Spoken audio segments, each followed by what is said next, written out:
جو کملی والے آقا صلی اللہ علیہ وسلم لے کر آئے تھے، باری تعالیٰ نے آگے فرمایا لیظہرہ علی الدین کلہ، میں نے اپنے محبوب کو اور رسول کو بھیجا اس لیے ہے تاکہ میرا یہ رسول اس دین حق کو دنیا کے سب باطل نظاموں پر غالب کر دے۔ کیا کر دے؟ اس دین حق کو غالب کر دے۔ یہ کون فرما رہا ہے؟ اللہ فرما رہا ہے کہ وہ جو میں نے انسانوں کو زندگی گزارنے کا ایک دستور عطا کیا ہے، جس کو وہ دین اسلام کہتا ہے، جس کو اس آیت میں دین حق سے تعبیر کر رہا ہے، جو دین نبی کی سیرت اور سنت کا نام ہے، وہ کہتا ہے وہ جو میں نے انسانوں کو زندگی گزارنے کے لیے دستور عطا کیا ہے نا، میں نے اپنے رسول مکرم صلی اللہ علیہ وسلم کو اس لیے بھیجا ہے تاکہ میرا یہ رسول اس دین حق کو دنیا کے سب باطل نظاموں پر غالب کرے۔ اب اتنی آیت پر رک کر اگر غور کریں تو اب اگلا ایک خلاصہ دینا چاہ رہا ہوں۔ اس سے ایک بات اگلی نکل کے سمجھ میں آتی ہے کہ اللہ کا منشا یہ ہے، اللہ چاہتا یہ ہے کہ اس نے انسانوں کو زندگی گزارنے کے لیے جو نظام عطا کیا ہے، وہ اس نظام کو دنیا کے سب باطل نظاموں پر غالب دیکھنا چاہتا ہے۔ وہ اس نظام کو سب باطل نظاموں پر غالب دیکھنا چاہتا ہے۔ یہ اس کا منشا 14 صدیاں پہلے بھی تھا، آج بھی ہے، اور جب تک انسانوں کی دنیا باقی ہے اللہ کا یہ منشا بھی قائم اور دائم ہے کہ میں نے جو انسانوں کو زندگی گزارنے کے لیے دستور عطا کیا ہے، جسے وہ دین حق کہہ کر تعبیر کرتا ہے، وہ آج بھی اور قیامت تک بھی چاہتا ہے کہ یہ دین ہر حال میں باطل نظاموں پر غالب آنا چاہتا ہے۔ یہ اس کا منشا آج بھی قائم اور دائم، اور اس مقصد کے لیے، اس دین کو غالب کرنے کے لیے اس نے سب سے پہلے نمبر پر یہ نوکری کائنات میں اس ہستی کو سونپی کہ جس ہستی سے بڑھ کر کائنات میں اس کا محبوب ہی ہو۔ ہمارا آقا سے بڑھ کر کوئی اللہ کا محبوب۔ اور یہاں سے اگر اگلی بات میں ایک اور اخذ کرتے ہوئے آپ کو عرض کرنا چاہوں تو وہ یہ کہ یہ بات نکھر کے سمجھ میں آ جاتی ہے کہ یہ جو کملی والے آقا صلی اللہ علیہ وسلم کے لائے ہوئے دین کے غلبے کا کام، اس دین کی سربلندی کا کام، اس دین کی اقامت کا کام ہے، اس دین کے تحفظ کا کام ہے، یہ نوکری، یہ خدمت اللہ ہر نتھو پھتو اور ایرے گہرے کو عطا نہیں کرتا۔ یہ توفیق دین کے غلبہ والی جو نوکری ہے، یہ اللہ صرف ان خوش نصیبوں کو عطا کرتا ہے جنہیں پہلے وہ اپنا محبوب بناتا ہے۔ کیا بناتا ہے؟ جنہیں پہلے وہ اپنا محبوب بناتا ہے۔ وہ محبوب پہلے بناتا ہے اور ان سے اپنے دین کی نوکری کا کام بعد میں۔ ہمارے آقا صلی اللہ علیہ وسلم کو اللہ نے اپنا محبوب بھی بنایا اور ان کو دین کو غالب کرنے کی ذمہ داری بھی سونپی۔ اور اگر میں آپ سے پوچھوں کہ کیا اللہ نے ان کو پہلے محبوب بنایا تھا یا پہلے دین کے غالب کرنے کی ذمہ داری سونپی؟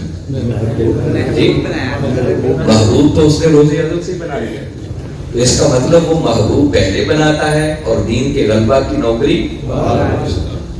اور یہی اس کا دستور اور نظام اب قیامت تک کے لیے کار فرما ہے۔ وہ خود کہتا ہے لن تجد لسنت اللہ تبدیلا،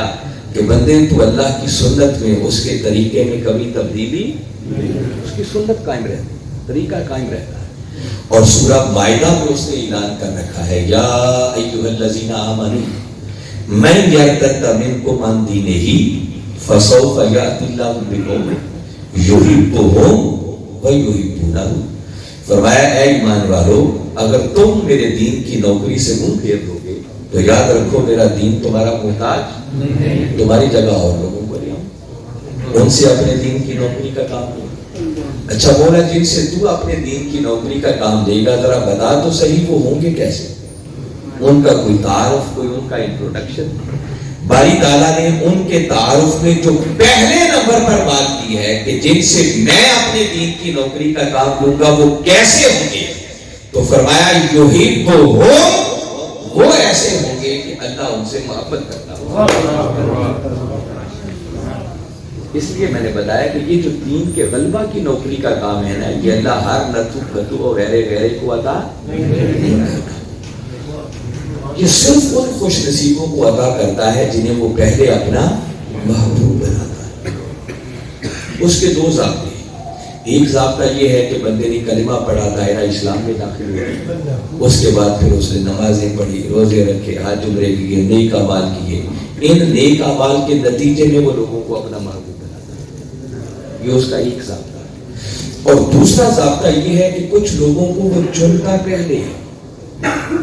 اور چن کر انہیں محبوب پہلے ہی بنا دیتا، اور محبوب بنا کر پھر ان کو اپنے دین کی خدمت اور نوکری کی توفیق عطا کرتا۔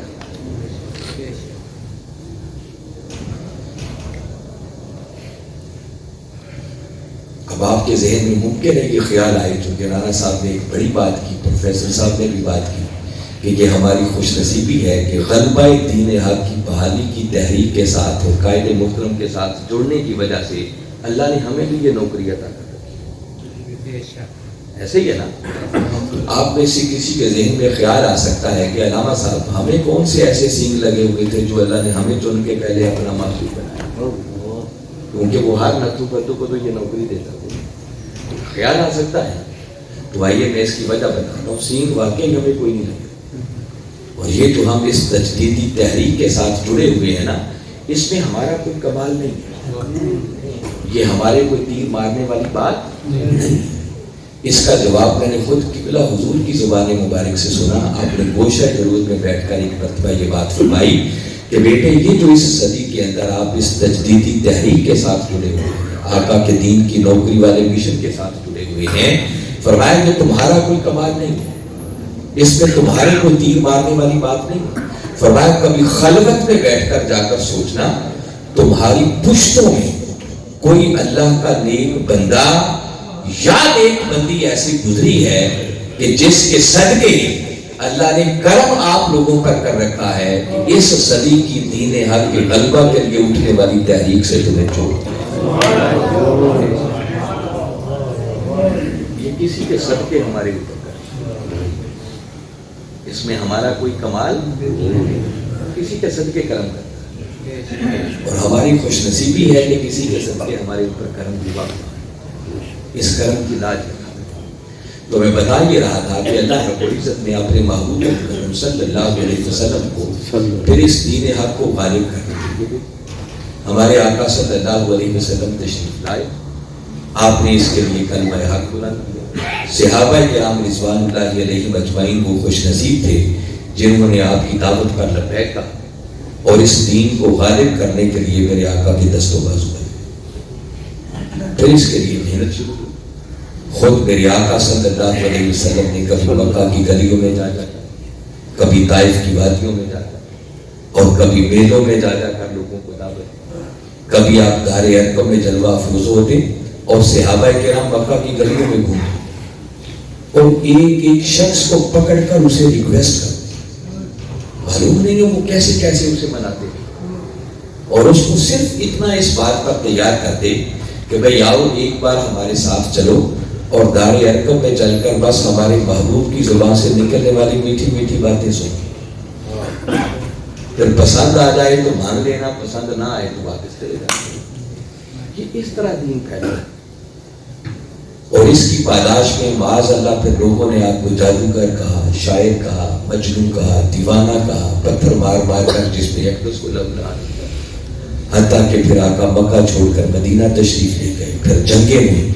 آپ کے دندان مبارک شہید ہوئے، رخسار مبارک زخمی ہوئے، ایک موقع پر آپ اپنی سواری سے بھی نیچے تشریف لائے، جلیل القدر صحابہ کرام کی شہادتیں ہوئی، اور ان 7 مرحلوں سے گزرنے کے بعد وہ مرحلہ آیا جب 8 ہجری میں ہمارے آقا صلی اللہ علیہ وسلم فاتحانہ شان کے ساتھ مکہ کی سرزمین میں داخل، اور وہ دین جس دین کو اللہ نے غالب کرنے کے لیے بھیجا تھا، آپ نے اس دین کو غالب کر کے دکھا دیا، وہ دین غالب۔ اب میں ایک سادہ سی بات آپ سے پوچھنا چاہتا ہوں کہ یہ جو کچھ اس دین کے غلبہ کے لیے میرے آقا صلی اللہ علیہ وسلم نے کیا، کیا یہ ہمارے آقا صلی اللہ علیہ وسلم کی سیرت اور سنت کہلائے بھی یا نہیں کہلائے؟ جی کوئی اس کا انکار کر سکتا ہے؟ جب یہ ساری آقا کی سیرت اور سنت ہے تو یاد رکھیں عبادت کسے کہتے ہیں؟ عبادت نام ہی کملی والے آقا کی سیرت اور سنت پر عمل کرنے کا۔ اس سے ہٹ کر عبادت کسی اور شے کا نام؟ میں موٹی سی بات بتا رہا ہوں، کوئی جاننا چاہے کہ نیکی کیا ہے اور گناہ کیا ہے، جو کچھ ہمارے آقا صلی اللہ علیہ وسلم نے کیا وہ نیکی بن گئی، اور جسے رد فرما دیا وہی گناہ ہو گیا۔ اس سے ہٹ کر کوئی ڈیفینیشن نہیں ہے نیکی۔ تو آقا کے نقشے قدم پر چلنا ہی حقیقت میں عبادت ہے۔ اب میں اگلی بات کو آپ کو یہ ساری ایک بیس بنا کے کہنا چاہ رہا ہوں کہ یاد رکھیں، یہ جو آپ منہاج قرآن کے پلیٹ فارم سے کملی والے آقا صلی اللہ علیہ وسلم کے لائے ہوئے دین کی سربلندی کے لیے کام کر رہے ہیں، اسے کبھی معمولی نہیں سمجھے، اس لیے کبھی ہلکا نہیں جاتا، اسے لائٹلی نہیں سمجھے۔ واللہ یہ میں بتا رہا ہوں، یہ اتنی بڑی عبادت ہے، میں بڑی محتاط جملہ کہہ رہا ہوں، ایک ادنا سا طالب علم ہونے کے ناطے جو کچھ میں نے سیکھا ہے وقت کے مجدد کے قدموں میں بیٹھ کر میں وہ بات بتا رہا ہوں کہ یہ جتنی نوکری آپ کرتے ہیں نا، فرائض کو چھوڑ دیں، فرائض کو چھوڑ کر علی وجہ البصیرت جو میں بات آپ کو کہہ رہا ہوں، یہ عبادت کروڑ تہجدوں سے بھی بڑھ کر ہے۔ یہ نوکری کوئی معمولی نوکری بشرطے کہ یہ سمجھ آ جائے کتنی بڑی۔ کیوں؟ کملی والے آقا کی سیرت اور سنت بھی ہے اور اللہ کا منشا بھی ہے۔ اللہ چاہتا ہے کہ یہ دین حق غالب آئے، تو جو اللہ کے منشا کی خاطر نبی کی سیرت اور سنت پر عمل کرتے ہوئے اس دین کے لیے محنت کرے گا، قربانیاں دے گا، تو مجھے بتائیں وہ عبادت اللہ کے ہاں ٹھہرے گی یا نہیں ٹھہرے گی؟ جب بندہ ایک تہجد پڑھتا ہے نا، تہجد کے لیے تو وہ رات کے پچھلے پہر خلوت میں کھڑا ہوتا ہے، مولا کے حضور حاضر ہوتا ہے، اور اس حاضری میں پیش نظر صرف اس کو خود کو باکمال کرنا ہے، خود کو سنوارنا ہے، اپنی اصلاح کرنا ہے، خود کو بلندیوں تک لے کے جانا، اس مولا سے واصل کرنا ہے، یہی ہے نا اس کا مقصد۔ تو اس کی ذات صرف اس میں انواد ہوتی، مگر جب آپ آقا کے لائے ہوئے دین کی سربلندی کے لیے محنت کرتے ہیں نا، اور آپ کی ان کاوشوں کے نتیجے میں ذرا سوچیں کہ اگر وہ دین غالب آ جائے تو پھر چشمے تصور میں لائیں آقا کی کتنی امت کی خیر ہو جائے گی۔ ایک بندے کی خیر نہیں ہوگی، آقا کی ساری امت کی خیر ہو جائے گی۔ اس لیے میں نے کہا کہ کئی تہجدیں مل کر بھی اس کا مقابلہ نہیں کر، اور میں نے تو بڑی محتاط بات کی ہے، بڑی احتیاط سے بات کی ہے۔ اب آئیے میں سے اگلے درجے کی بات بتاتا ہوں۔ اگر اس فلسفے کو سمجھنا ہوگا تو کبھی نواسہ رسول، جگر گوشہ بطول، امام علی مقام امام حسین علیہ السلام کی سیرت طیبہ سے کہتے ہیں کہ آپ جس دن مکہ سے کربلا روانہ ہوئے ہیں نا، اس دن ذی الحج کی 8 تاریخ۔ کتنی تاریخ؟ یہ تاریخ بڑی اہم ہے۔ حج کی عبادت کے کل 5 دن ہیں جس میں حج کے مناسک ادا کیے جاتے ہیں۔ 8 ذی الحج کی صبح سے لے کر 13 ذی الحج تک اطراف و اکناف عالم سے لوگ جمع ہو کر حج ادا کرنے کے لیے مکے میں آ رہے ہیں، اور 8 ذی الحج کی صبح جب حاجی لوگ احرام باندھ کے مینا جا رہے تھے تو اس صبح نواسہ رسول سر پہ کفن باندھ کے مکہ سے کربلا جاتے۔ یہ کام کسی عام شخص نے کیا ہوتا تو نظر انداز ہو سکتا ہے، مگر کسی عام شخص نے نہیں کیا، یہ اس ہستی نے کیا جنہیں خواجہ اجمیر دین قرار دیتے ہیں۔ کیا قرار دیتے ہیں؟ وہ فرماتے ہیں دین است حسین، کہ لوگوں حسین صرف ایک شخصیت کا نام نہیں ہے، اب دین حسین ہے اور حسین اس حسین کی بات ہے جس نواسہ رسول کو میرے آقا نے خالی جنتی نہیں، جنت کے جوانوں کا سردار نکلے،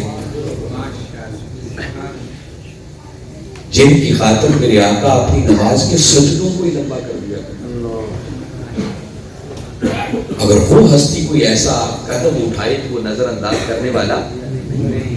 پھر دیکھیں نا، اگر آپ جانا ہی ناگزیر تھا، ضروری تھا کہ جانا ہے، تو اب حج کرنے میں دن کتنے لگنے تھے؟ 5۔ تو 5 دن حج کرنے کے بعد چلے جاتے، 5 دن کی تاخیر ہو جاتی، مگر نواسہ رسول نے اتنی تاخیر بھی نہیں کی، اور ان کی زندگی کا اٹھنے والا ایک ایک قدم قیامت تک آنے والی امت کے لیے ہدایت اور رہنمائی ہے۔ نواسہ رسول 8 ذی الحج کو مکہ سے کربلا روانہ ہو کر اپنے نانا کی امت کو یہ میسج اور پیغام دینا چاہ رہے ہیں کہ لوگوں، جب میرے نانا کے دین پر بھاری وقت آ جائے، کڑا وقت آ جائے، دین کی قدریں مٹ رہی ہوں، دین پامال ہو رہا ہو، تو اس وقت احرام باندھ کر حج کرنا عبادت نہیں ہے، پھر فرات کے کنارے کو خون سے رنگین کرنا یہ اس سے بھی بڑی عبادت ہے۔ پھر اس دین کے تحفظ کے لیے، اس دین کی مٹتی ہوئی قدروں کو بچانے کے لیے اگر اپنا پورے کا پورا خانوادہ بھی قربان کرنا پڑے تو حسین بتا رہے ہیں کہ یہ گھاٹے کا سودا نہیں بلکہ منافع کا سودا۔